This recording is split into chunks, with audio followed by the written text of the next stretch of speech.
years ago, I set out on a walking tour, high in the Alps, a region quite unknown to travelers, where ancient mountains thrust down into Provence.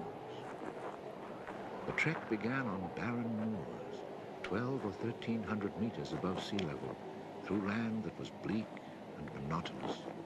Nothing grew there but wild lavender. My route led across the region at its widest point, and after hiking for 3 days, I found myself in a wasteland, desolate beyond description. I made camp near the remains of an abandoned village. The day before, my water supply had run out, and I had to find some. The cluster of houses, although they were in ruins, reminding me of an old wasp's nest, made me think that once there must have been a fountain, or perhaps a well.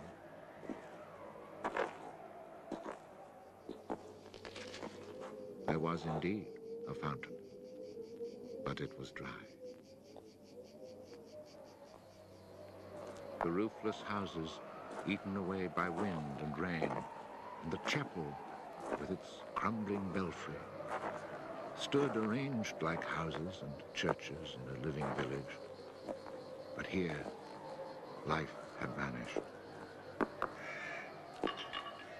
It was a sunny, cloudless June day, but over these bare highlands blew a fierce, insufferable wind. Growling through the skeletons of the houses, it sounded like a wild beast disturbed while feeding on its prey. I had to move camp.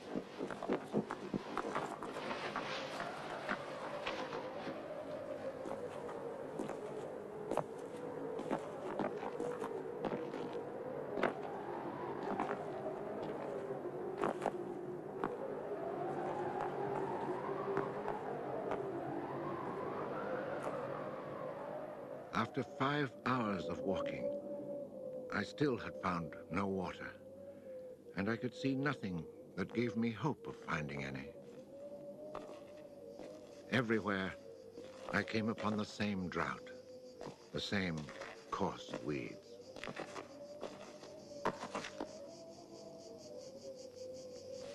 In the distance, something caught my eye. A thin, dark shape that I took for a tree stump. But just in case, I walked towards it.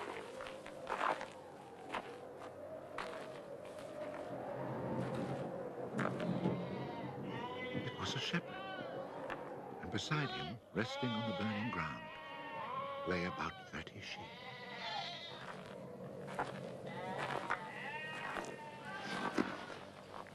He let me drink from his gourd, and presently he led me to his sheepfold in a hollow in the plain. He drew water. Excellent water it was, too, from a very deep, natural well over which he had rigged a simple windlass.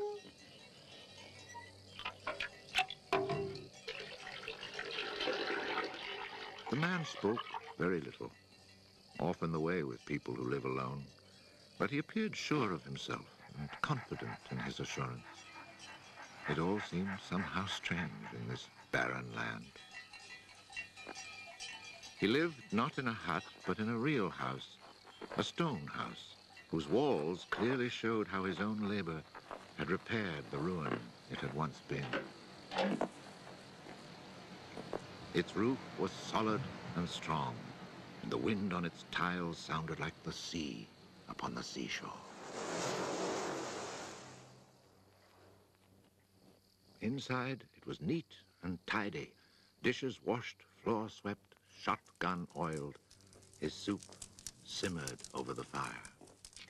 And I noticed that he was freshly shaved, that all his buttons were firmly sewed on, and that his clothes were darned with that meticulous care which makes the mend invisible. He shared his soup with me.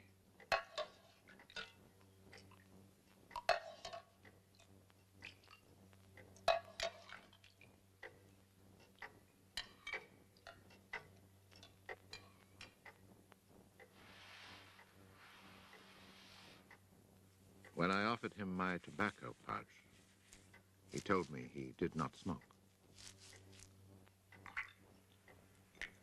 The dog, silent like his master, was friendly without fawning.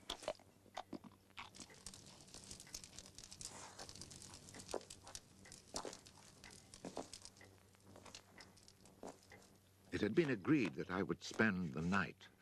The nearest village was still almost 2 days' walk away. Villages in this region were few and far between, and I knew well what they were like.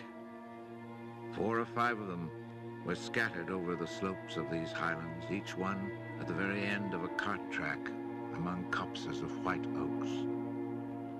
They were inhabited by charcoal burners. The living was poor, and families huddled together in a climate very harsh both in summer and winter found their struggle for survival made more bitter by their isolation. There was no relief. Their constant longing to escape became a crazy ambition. Endlessly the men carted their charcoal to town, then returned home. Even the most stable characters crack under the constant grind. The women seethed with resentment. There was rivalry in everything. The sale of charcoal and the church pew. They were rivals in virtue and rivals in vice. And the battle royal between vice and virtue raged incessantly. And always there was the wind. The ever-present wind constantly grating on the nerves. There were epidemics of suicide and many cases of madness, nearly always ending in murder.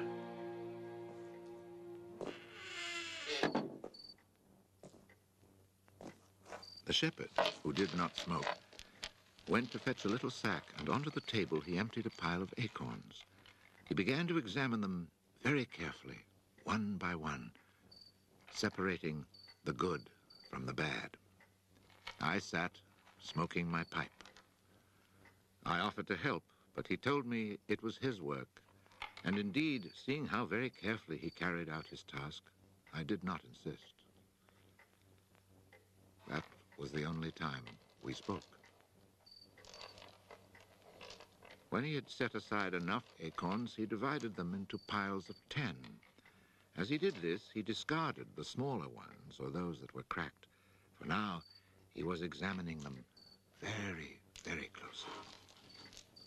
When finally there lay before him 100 perfect acorns, he stopped, and we went to our beds. Being with this man brought a great sense of peace. The following morning, I asked him if I might stay on and rest for the day. He found that quite natural, or to be more precise, he gave me the impression that nothing could upset him. The day of rest was not absolutely necessary, but I was intrigued, and I wanted to learn more about him. He let his sheep out of the pen and led them to their grazing. Before he went, he took the little bag of carefully chosen acorns and put them into a pail of water to soak. I noticed that for a walking staff, he carried an iron rod as thick as my thumb and about as high as my shoulder.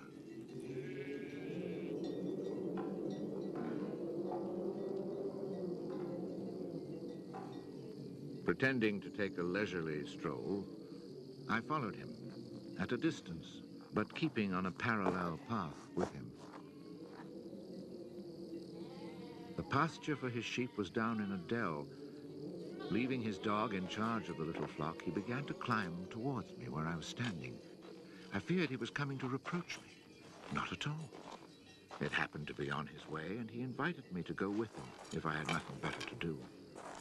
He was going a little farther on, to the top of the hill.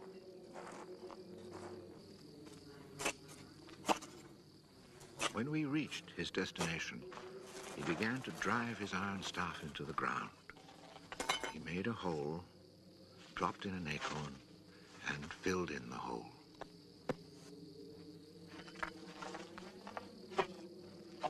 He was planting oak trees.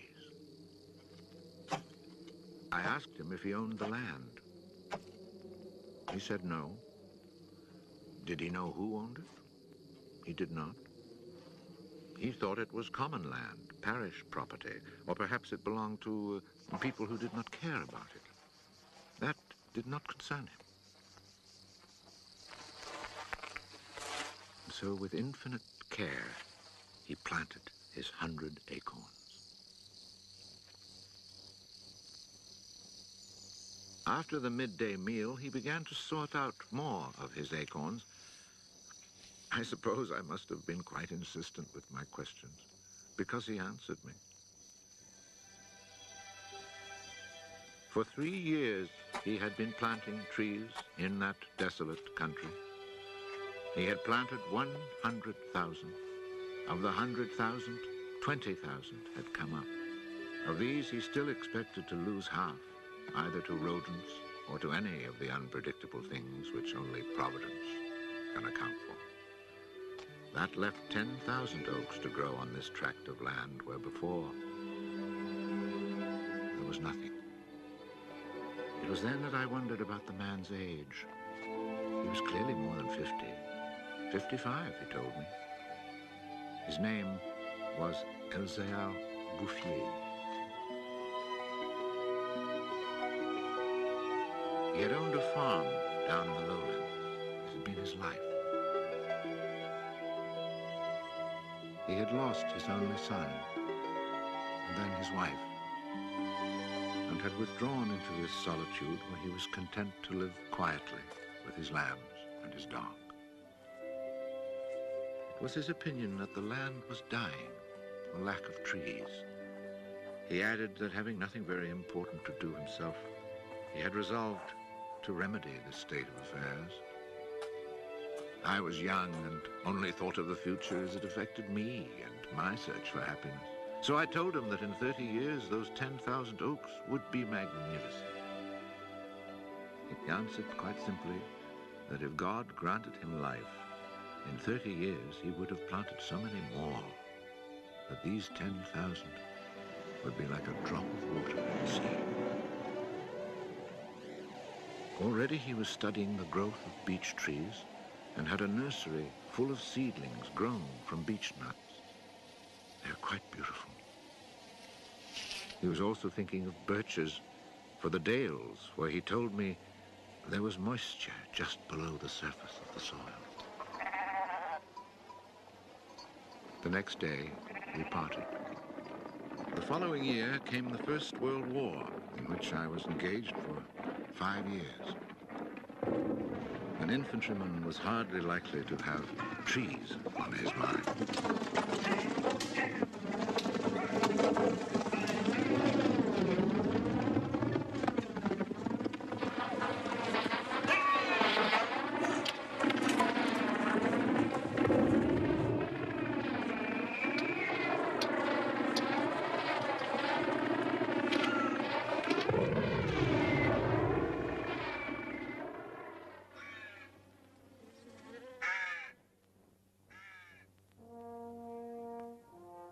After demobilization, I found myself the possessor of a small gratuity and a great desire to breathe pure air. This was my only thought when I set off once more on the road to the barren land. The country had not changed. However, in the distance, beyond the deserted village, I noticed a sort of grayish mist that lay on the hilltops like a carpet. The shepherd who planted trees had been in my mind since the day before. 10,000 oak trees, I thought to myself, really need a lot of space. I had seen so many people die in those 5 years, it was easy to imagine that Elzéar Bouffier, too, was dead, especially since at 20, we think of men of 50 as ancient with nothing left to do but die.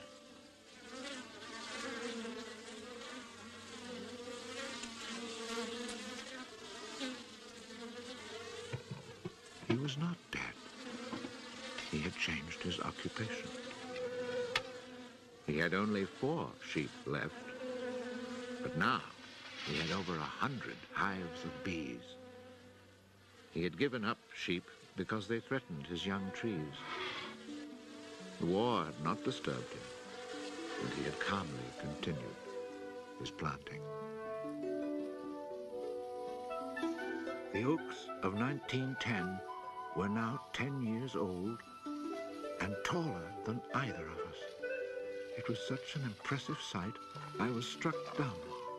And as he never said a word, we spent the whole day in silence, walking through his forest. It was in 3 sections and measured 11 kilometers long and 3 kilometers at its widest. When I reminded myself that all this was the work of the hand and soul of one man with no mechanical help, it seemed to me that men could be as effective as God in tasks other than destruction. He had followed his dream, and beech trees as high as my shoulder, stretching as far as the eye could see, were witness to it. The oaks were strong and past being at the mercy of rodents. As for Providence, she would have needed a cyclone to destroy this creation of man. He showed me handsome groves of 5-year-old birches planted in 1915, the year I was fighting at the Battle of Verdun. He had set them out in all the hollows where he guessed, and rightly, there was moisture near the surface. They were like young children, tender yet firm and confident. And creation, it seemed, had just followed in a natural sequence. He hadn't worried about it. Resolutely, he had gone about his simple task. On the way down through the village, I saw streams flowing with water, which in living memory had always been dry. This was truly the most impressive effect of creation's natural cycle that I'd ever seen. Long ago, these brooks had been full of water. Among the miserable villages I mentioned before, some were built on sites of ancient Roman villages, and archaeologists digging in the ruins had found fish hooks, whereas in the 20th century, cisterns were needed to ensure even a modest supply of water. The wind had scattered seeds too, and as the water reappeared, so did willow trees, reeds, meadows, gardens, flowers, and a reason for living. But the change had come about so gradually that it was simply taken for granted. Of course, hunters who climbed these heights in search of hares and wild boar had noticed the sudden appearance of little trees, but had put it down to some caprice of nature. That is why no one had meddled with the work of the shepherd. If they had suspected it was man's work, they would have interfered. But who would even think of him? Who in the villages or among the authorities could ever have imagined such constant, magnificent generosity?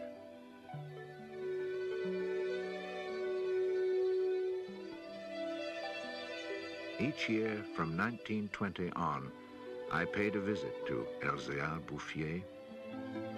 I never saw him lose heart, nor was he ever deterred. And often, God knows, it must have seemed that heaven itself was against him.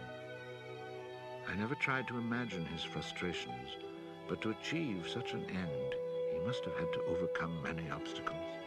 For such passion to succeed, he must surely have fought and conquered despair.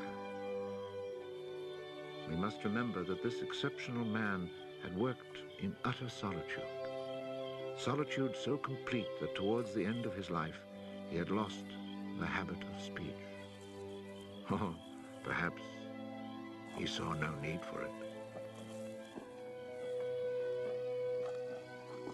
In 1933, he was visited by an astonished forester who notified him of an order that lighting fires outdoors was forbidden for fear of endangering this natural forest.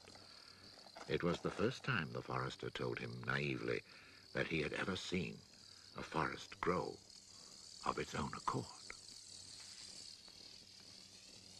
In 1935, a whole delegation from the authorities arrived to look at the natural forest.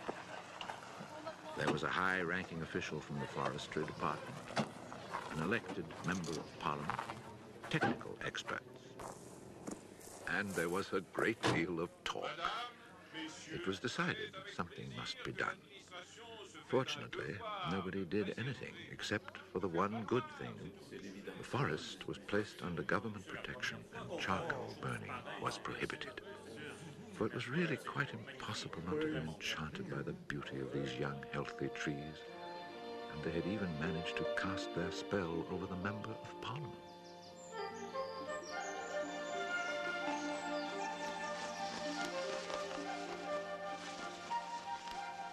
One of the senior foresters in the delegation was a friend of mine, and I explained the mystery to him. The following week, we both set out to find Elzéar Bouffier. He was hard at work, about 20 kilometers from where the official inspection had taken place. I was right about my friend the forester. He was able to appreciate all he saw. I offered the eggs I had brought as a present. We all shared our lunch and spent several hours in silent contemplation of the landscape. The slopes we had climbed on our way up were covered with tall trees 4 times our own height. I remembered how it had looked in 1913, desolate, but quiet, regular work, brisk mountain air, the simple life, and above all, peace of mind, had endowed this old man with almost awe-inspiring health. He was one of God's athletes. I wondered how many more hectares he would cover with trees. Before we took our leave, my friend made one small suggestion about the kinds of tree which seemed to suit the soil here. He did not press the point, for the simple reason, he told me afterwards, that this man knows more about it than I do.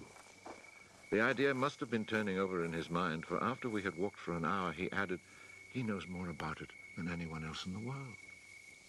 He's found a perfect way to be happy. Thanks to this forester, not only the forest, but the happiness of Elzéar Bouffier were protected. The only serious danger to his work occurred during the Second World War. Cars being powered by wood-burning generators. There was never enough wood. So cutting was begun among the oaks of 1910, but they were so far from transportation routes that the whole enterprise proved financially unsound.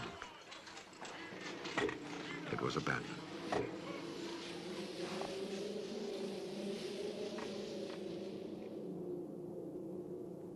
The shepherd knew nothing of all this. He was 30 kilometers away, quietly going about his business, ignoring the War of '39 just as he had ignored it in 1914. I saw Elzéar Bouffier for the last time in June 1945. He was then 87. Again I had set out on the road to those barren moors. But now, in spite of the dislocation left behind by the war, there was a bus which ran from the Durance Valley up into the mountains. I decided it must be because of this relatively speedy means of transport that I could not recognize the places where my walks used to lead me.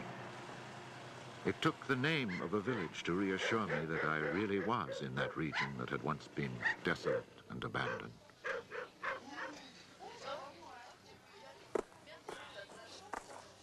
The bus dropped me at Vergon. In 1913, this hamlet of no more than a dozen houses had 3 inhabitants, wild creatures who hated each other, who set snares to make a living. They were people without hope. Now everything was different, even the air itself. Instead of the harsh, dry winds of the past, there was a gentle breeze full of fragrance. From the mountain tops came a sound like rushing water. It was the wind rustling through the forest. And then, even more astonishing, I heard another sound of water. I saw that they had built a fountain that was splashing merrily. And beside it, what I found most touching, someone had planted a linden tree, the perfect symbol of rebirth.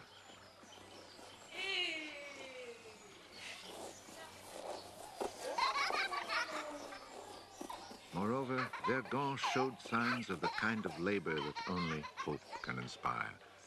So hope had been restored.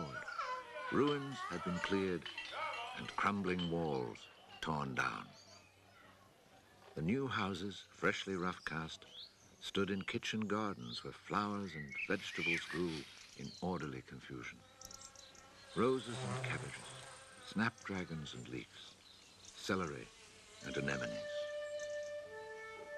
It had become a place where one would want to live. From this point, I continued on foot. The war had not been over long enough for life to reach full bloom, but Lazarus had emerged from the tomb. On the lower slopes of the mountain, I could see small fields of young barley and rye, and down in the narrow valleys, the meadows were green.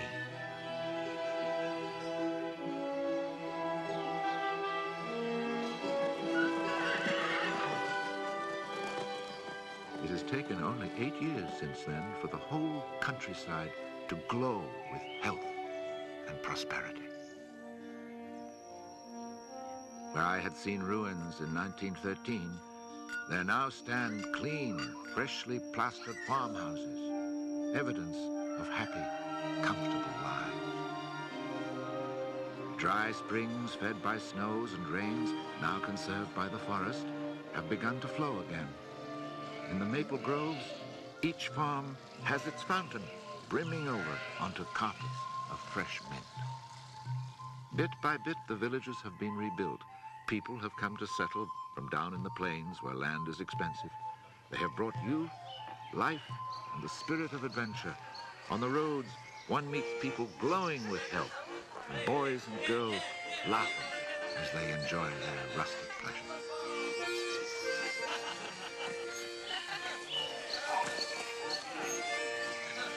Counting those who lived here before, quite changed by their life in gentle surroundings, and including the newcomers, more than 10,000 people owe their happiness to Elzéar Bouffier. When I think that one man, one body, and one spirit was enough to turn a desert into the land of Canaan, I find after all that a man's destiny can be truly wonderful. But when I consider the passionate determination, the unfailing generosity of spirit it took to achieve this end, I'm filled with admiration for this old, unlearned peasant who was able to complete a task worthy of God. Elzéar Bouffier died peacefully in Banon in 1947.